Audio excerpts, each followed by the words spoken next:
दोस्तों, कैसे हो? मेरा नाम है अंकित सिंह पंवार और आज हम आ चुके हैं क्विक रिवीजन सीरीज़ के chapter number 3 P block elements में, जहां आज हम ब्रीफ रिवीजन करेंगे ग्रुप 17 एलिमेंट्स का। तो यहाँ पे पहले एक बात क्लियर कर दूँ कि मैंने यहाँ दो हाईलाइटर्स का इस्तेमाल किया है। एक है येलो हाईलाइटर, जिससे वो चीज़ डिनोट की गई है जिनकी पॉसिबिलिटी बनती है क्वेश्चन पेपर में आने की। वहीं रेड हाईलाइटर से वो चीज़ डिनोट की गई है जिनसे क्वेश्चन पूछे जा चुके हैं प्रीवियस ईयर्स में। बिना वक्त गवाए स्टार्ट करते हैं ग्रुप 17 एलिमेंट। तो ग्रुप 17 एलिमेंट्स के मेंबर कौन है? पहला फ्लोरीन, फ्लोरीन के बाद chlorine, bromine, iodine, astatine, tennessine and members of. देखिए, मेंबर्स ऑफ ग्रुप 17 को हेलोजेंस कहा जाता है। वहीं इसमें टेनेसेनिन एक रेडियो एक्टिव एलिमेंट। अब आगे बढ़ते हैं। टेनेसिन एक रेडियो एक्टिव एलिमेंट, वहीं एस्टेटिन और टेनेसिन दोनों ही यहाँ पे बोला जा सकता है कि रेडियो एक्टिव एलिमेंट है। वहीं ओकरेंस की बात कर ले तो देखिए, फ्लोराइड्स और क्लोराइड तो फेयरली अबंडेंट है। वाइल देखिए, फ्लोरीन प्रेजेंट होता है इनसॉल्युबल फ्लोराइड्स में, जैसे CaF2, cryolite, Na3LF6, fluoroapatite, Ca3PO4 whole twice dot CaF2। इनके फॉर्मूले याद रख लीजिएगा, इनडायरेक्टली क्वेश्चन पूछा जा सकता है यहाँ से। आगे बढ़ते हैं। कार्नेलाइट का फॉर्मूला KCl.MgCl2.6H2। आगे आयोडीन, देखिए मरीन लाइफ में आयोडीन प्रेजेंट होता है। जो ऑर्गेनिजम्स होते हैं मरीन लाइफ में, उनमें आयोडीन की मात्रा होती है। आगे टेनेसिनिक एक सिंथेटिक रेडियो एक्टिव एलिमेंट है। वहीं अब हम प्रॉपर्टीज़ पे आते हैं। देखिए, ये सब चीज़ें बाद में ये देख लीजिएगा। अब आते हैं इलेक्ट्रॉनिक कन्फिग्रेशन पे। तो electronic configuration of halogens are NH2 NP5। 7 electron होते हैं वैलेंस शेल में। वहीं एटॉमिक रेडियस या आयनिक रेडियस की बात कर ली जाए तो एटॉमिक रेडियस और ionic radius down the group जाने पर नंबर ऑफ शेल इंक्रीज होती है, तो एटॉमिक रेडियस भी बढ़ेगा। आयोनाइजेशन एंथैल्पी की बात कर लें, ठीक है, डाउन द ग्रुप जाने पर एटॉमिक साइज इंक्रीज करा तो आयोनाइजेशन एंथैल्पी डिक्रीज करेगी। इलेक्ट्रॉन गेन एंथैल्पी की बात करें, देखिए एक पीरियड में, एक रिस्पेक्टिव पीरियड में हेलोजन की सबसे ज़्यादा negative, maximum negative electron gain enthalpy halogen की ही होती है। वाइल डाउन द ग्रुप जाने पे जो इलेक्ट्रॉन गेन एंथैल्पी है वो लेस नेगेटिव होता है, यानी जो इलेक्ट्रॉन एक्सेप्ट करने की टेंडेंसी है वो कम हो जाती है।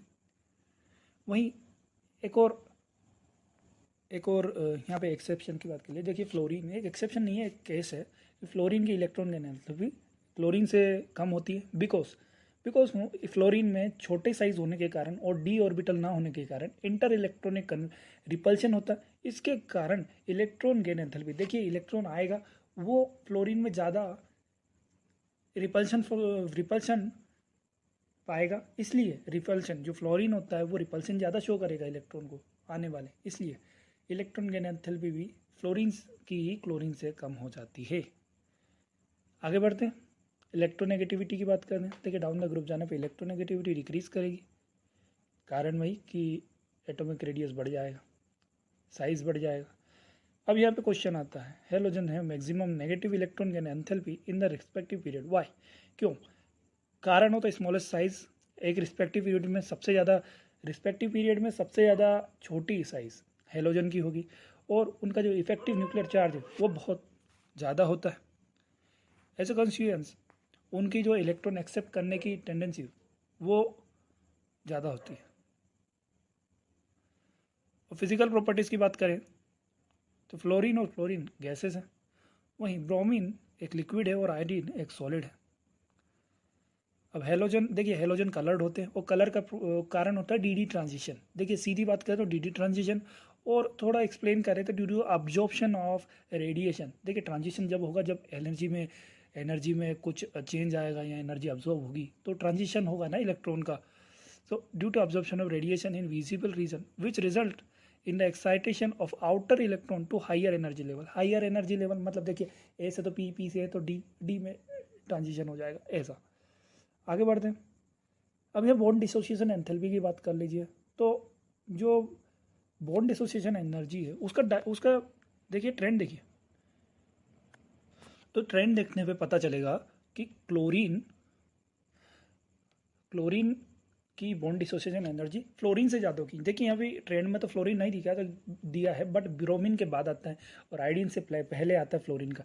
कारण क्या होता है, देखिए फ्लोरीन में क्या होता है, स्मॉल साइज होती है और लोन पेयर ऑफ इलेक्ट्रॉन उसको रिपल्शन शो करते हैं। देखिए जहाँ पे बॉन्ड डिसोसिएशन एनर्जी की बात कर दी जाती है तो वहाँ पे सिंगल बॉन्ड स्ट्रेंथ की बात करती हूँ, और हमने पहले ही पढ़ा है कि सिंगल बॉन्ड स्ट्रेंथ में कभी लोन पेयर का कंडीशन आ जाता है तो वहाँ पर स्टेबिलिटी कम हो जाती है सिंगल बॉन्ड स्ट्रेंथ की, सो बॉन्ड डिसोसिएशन एनर्जी भी कम हो जाती है। वैसे ही क्लोरीन और फ्लोरीन के केस में भी होता है।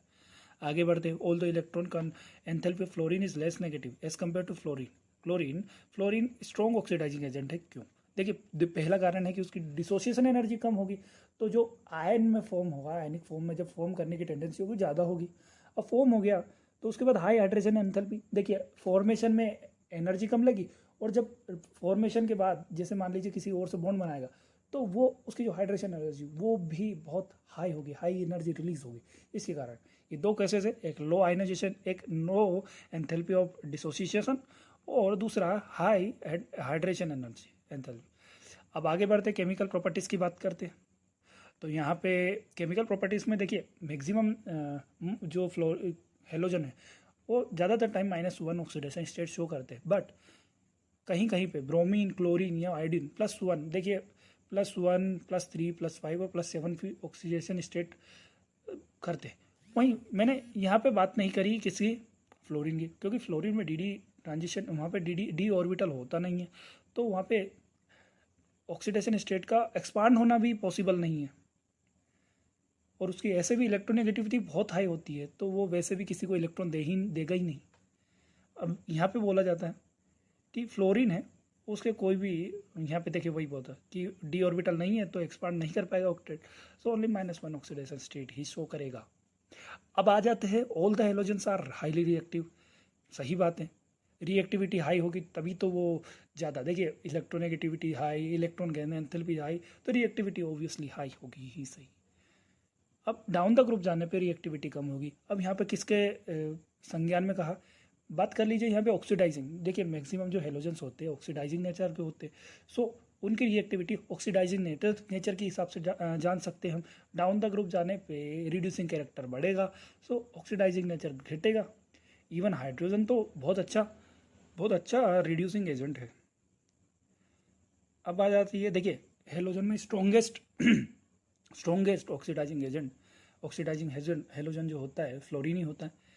अब यहाँ पे ये इंपॉर्टेंट एग्जांपल्स है, देखिए फ्लोरीन जैसे -X2 माइनस X माइनस हो गया तो ये फ्लोरीन नेगेटिव कैसा है, देखिए ऐसा है, फ्लोरीन एक्सेप्ट कर लेगा इलेक्ट्रॉन ऐसे ही।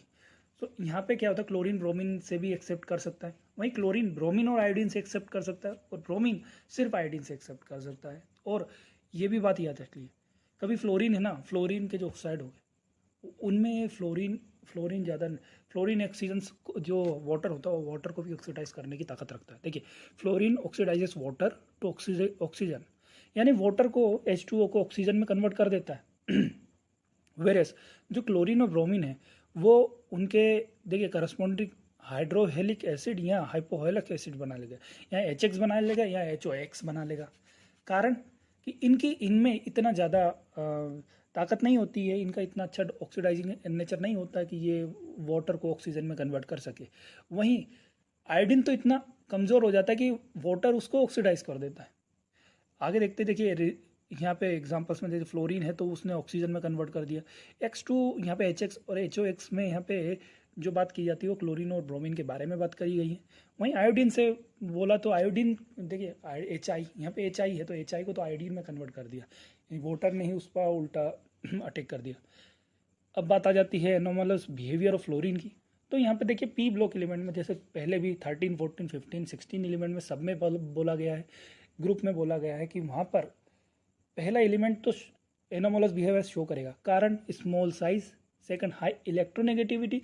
अब यहाँ पे एक और कारण जुड़ जाता है, low AF bond dissociation enthalpy.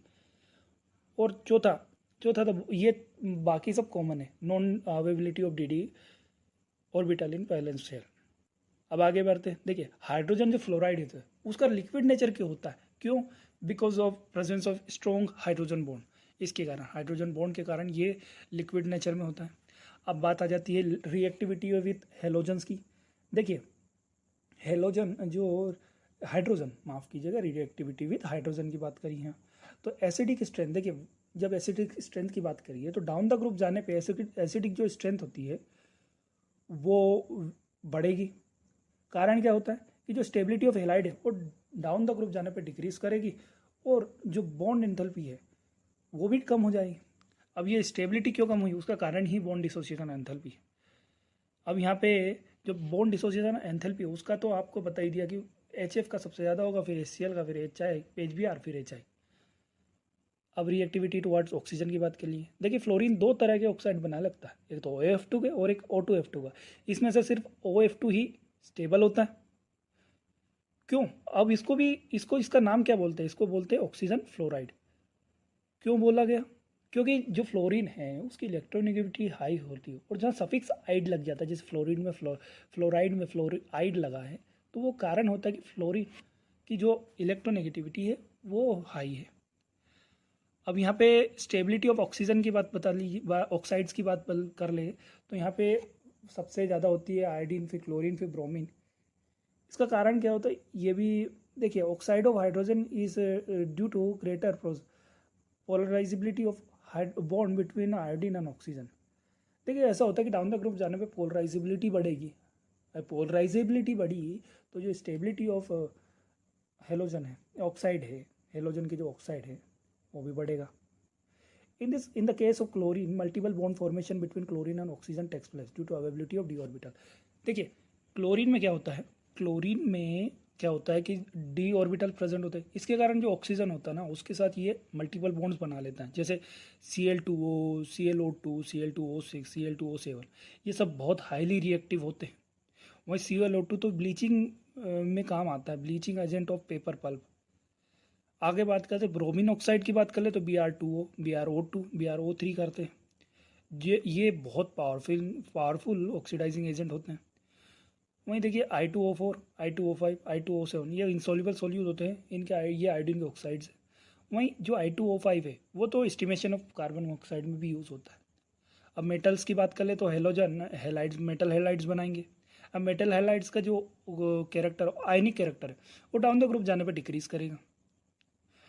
सबसे ज़्यादा AMF का होता है।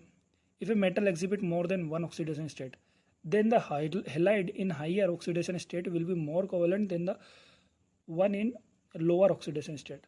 अब मान लीजिए देखिए SnCl2 और SnCl4 है, इसमें से जो SnCl4 है ना वो ज़्यादा कोवेलेंट होगा। ये लाइन ये बताना चाहती है। आगे बढ़ते हैं कि reactivity of halogen towards halogen.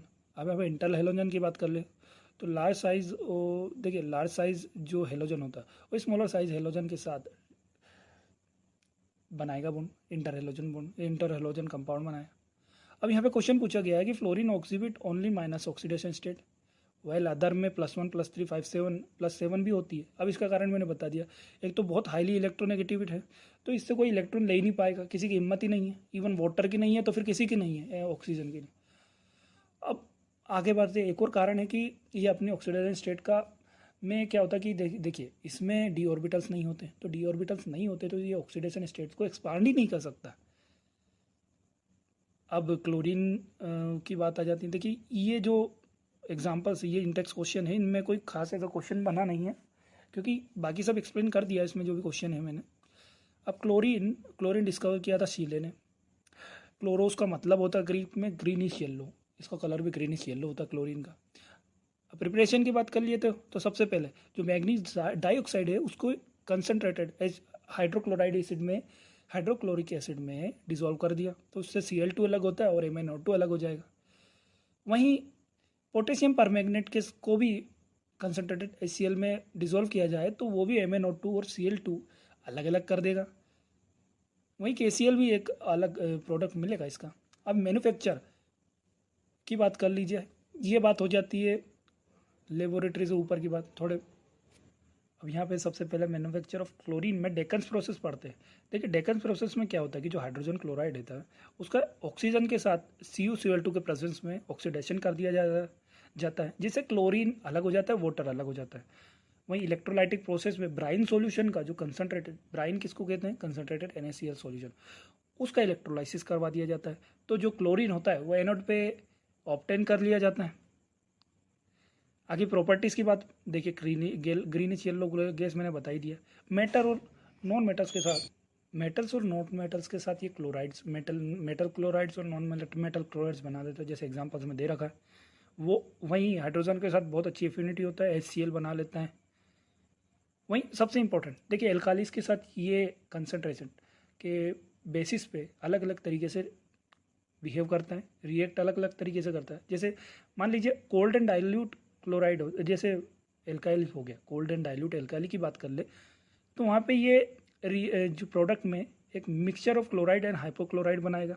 वहीं हॉट और कंसनट्रेटेड एल्काली के साथ ये क्लोराइड और क्लोरेट देगा। जैसे कोल्ड एंड डाइल्यूट के साथ NaCl और NaCl दे दिया, वहीं हॉट एंड कंसनट्रेट के साथ NaCl और NaClO3 दे दिया।